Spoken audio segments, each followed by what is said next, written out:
sapa Pak duluan Pak, silakan Pak.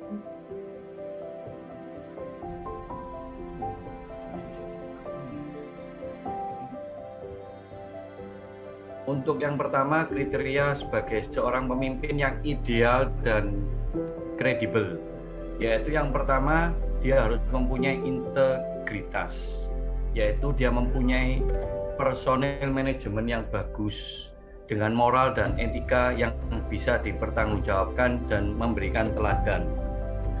Yang kedua, dia harus bisa menginspirasi dan berkecerdasan emosional. Bagaimana dia mempengaruhi orang-orang di sekitarnya yang mengikuti dia, dan bagaimana dia mempunyai kecerdasan emosional dengan memimpin dengan lebih bijaksana. Seperti yang tadi Pak dosen katakan, wisdom. Yang ketiga yaitu mampu berkomunikasi, menjadi pendengar yang baik, mampu menyampaikan ide-ide dan problematika serta solusi yang ada. Karena komunikasi ini kalau tidak dijalankan dengan baik akan membuat salah persepsi antara yang dimaksud pemimpin dengan yang dimaui oleh yang dipimpin. Maka komunikasi menjadi faktor yang sangat penting untuk menjadikan tujuan bersama bisa tercapai. Yang berikutnya yaitu mampu mengambil keputusan, take risk.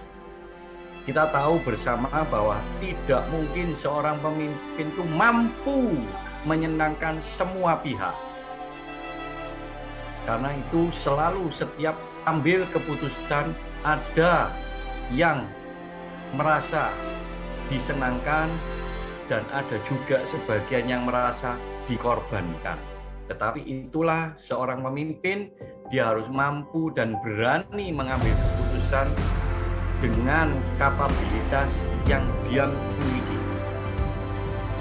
Yang berikutnya, seorang pemimpin harus mempunyai kreativitas, inovatif, dan optimis, sehingga dia bisa membangun sebuah strategi yang visioner.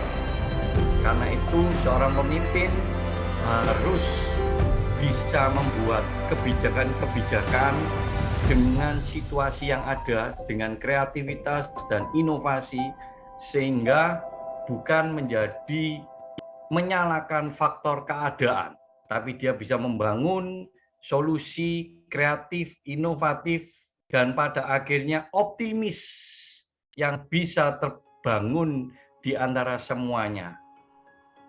Yang berikutnya adalah seorang pemimpin harus mempunyai akuntabilitas dan transparansi dengan dapat bertanggung jawab atas setiap hal yang dia kerjakan dengan transparansi sehingga bisa dipertanggungjawabkan dan bebas dari korupsi. Dan yang berikutnya yang tidak kalah penting yaitu seorang pemimpin harus mempunyai etos kerja. Etos kerja adalah sebuah keyakinan dalam dirinya bagaimana atas pekerjaan yang ada dia dikerjakan dengan sungguh-sungguh dan bekerja keras untuk mencapai hasil yang terbaik atas setiap hal yang dipercayakan kepadanya. Baik itu hal yang terkecil maupun yang terbesar. Dan berikutnya, seorang pemimpin haruslah mempunyai sebuah kerendahan hati, mampu melayani, servant leadership, sehingga dia dapat menerima kritikan, dia mampu melayani semua pihak, semua yang dipimpinnya, sehingga dia bisa membuat semuanya bisa terlayani dengan baik. Dan yang terakhir, seorang pemimpin harus bisa mempunyai teamwork, membangun teamwork, supaya menghindari one man show atau superman atau superwoman. Karena tidak mungkin dia akan mengerjakan seorang diri. Keberhasilannya itu adalah dibangun dan diwujudkan oleh teamwork yang solid dan saling menghargai dan bekerja keras dengan tim yang ada sehingga tujuan dari kepemimpinan itu bisa tercapai. Selanjutnya akan dilanjutkan oleh Bu Eva.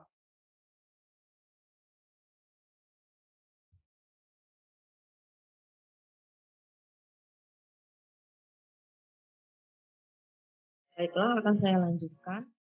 Seorang pemimpin yang ideal dan kredibilitas harus mempunyai perilaku satu, dia mempunyai tugas text behavior. Yang kedua, hubungan, relasi behavior, dan ketiga, kematangan. Caranya yaitu dengan haus untuk belajar.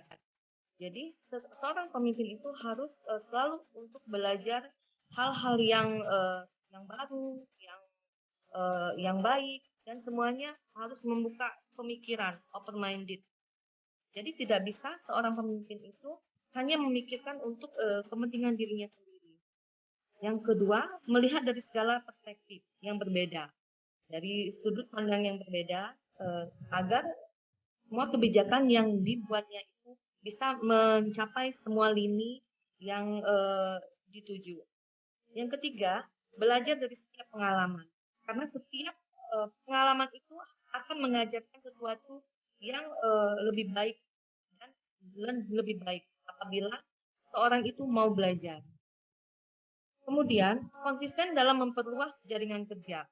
Hubungan yang baik harus kita jaring untuk bisa meningkatkan keekonomian ataupun meningkatkan kesejahteraan dari masyarakat yang dipimpinnya. Berikutnya itulah menyediakan visi sebagai hal utama. Jadi harus mempunyai visi apa yang akan dituju. Karena sesuatu yang tidak mempunyai visi akan bingung mau dibawa kemana kepemimpinan beliau. Berikutnya yaitu menjalani ujian dalam setiap permasalahannya. Jadi setiap permasalahan itu harus dijalani dan apabila dikaji itu insya Allah akan ada jalan keluarnya. Dan yang terakhir itu menumbuhkan komitmen dan optimis. Jadi dalam seorang pemimpin yang baik dan ideal itu harus mempunyai komitmen dan optimis dalam mencapai semua yang akan ditujunya. Mungkin itu. Kita kembalikan ke Pak Taufan, Pak. Baik, kita kasih aplaus dulu nih. Sudah kerja 3 hari 3 malam saya. Nggak tidur-tidur karena sahur ya. Baik, kita kasih aplaus ya. Bagaimanapun juga salah satu dinamika masyarakat adalah saling memuji, saling mengapresiasi. Jadi kita lahirkan energi positif. Ya, baru kita cecer dengan pertanyaan. Baik, silakan responsi ini kan ada 3 manfaatnya ya. Silakan. Dan saya catat dari grup mana, namanya siapa, langsung saja. Jadi bukan pertanyaan saja ya, respon, tanggapan, ketidaksetujuan, kesepahaman, atau penolakan. Nah itu tingkat keilmuan ya. Jadi kalau tingkat ilmu yang masih beginner itu hanya tanya jawab. Tapi kalau sudah meningkat dia akan memberikan tanggapan.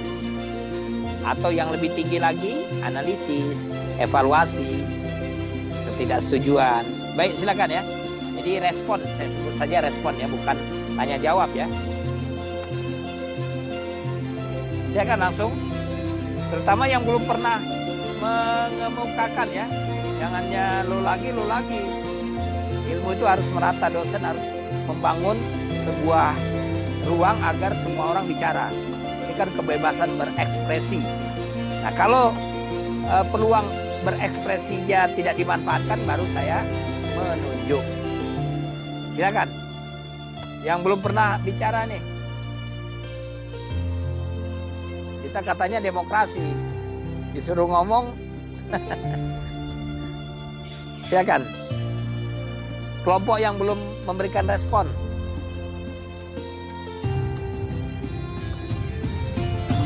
Ya. Jadi juga saya sekaligus melakukan evaluasi ya tentang keaktifan Anda.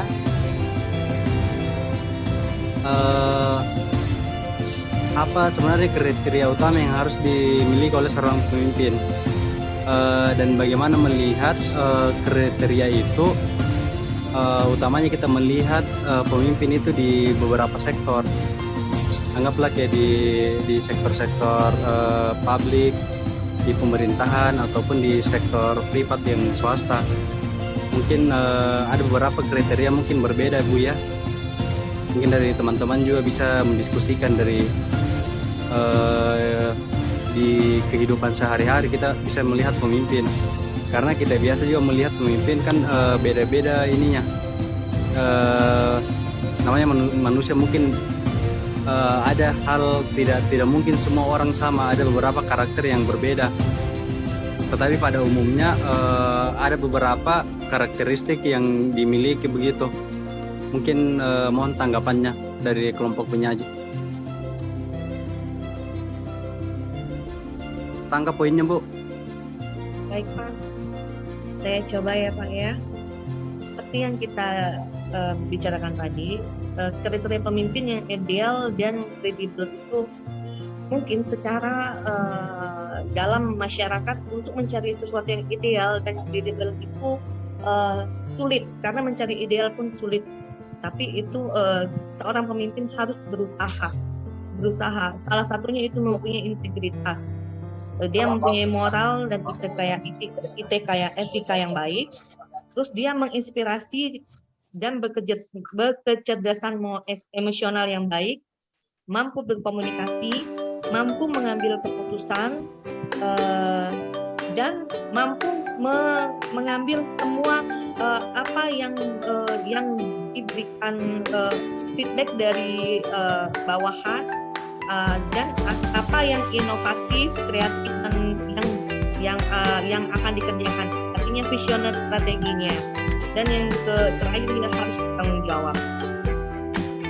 Jadi kalau untuk mencari ideal itu sulit untuk mengukur ideal dari masing-masing seseorang. Tetapi seorang pemimpin itu harus berusaha untuk menjadi ideal paling tidak menurut dirinya sendiri dan agamanya. Mungkin itu, Pak.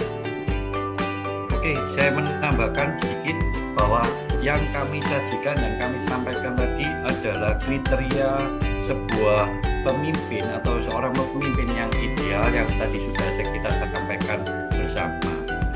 Namun, kalau menurut pertanyaannya Bapak tadi, bagaimana kalau kita melihat lingkungan yang ada, ya kita tidak bisa terjebak kepada person to person. Itu adalah perilaku dari orang per orang. Dan yang kami sajikan ini adalah dasar bagi seorang pemimpin yang ideal. Pertanyaannya, apakah orang itu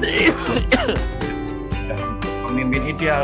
Ya, yang kami sampaikan itu adalah dasar penilaian terhadap orang-orang yang ada, yang sekarang sudah memimpin dan yang akan memimpin. Sehingga ini bisa dijadikan patokan standar penilaian terhadap seorang pemimpin yang sedang berlaku, dan juga standar penilaian terhadap orang yang akan maju sebagai seorang pemimpin. Terima kasih.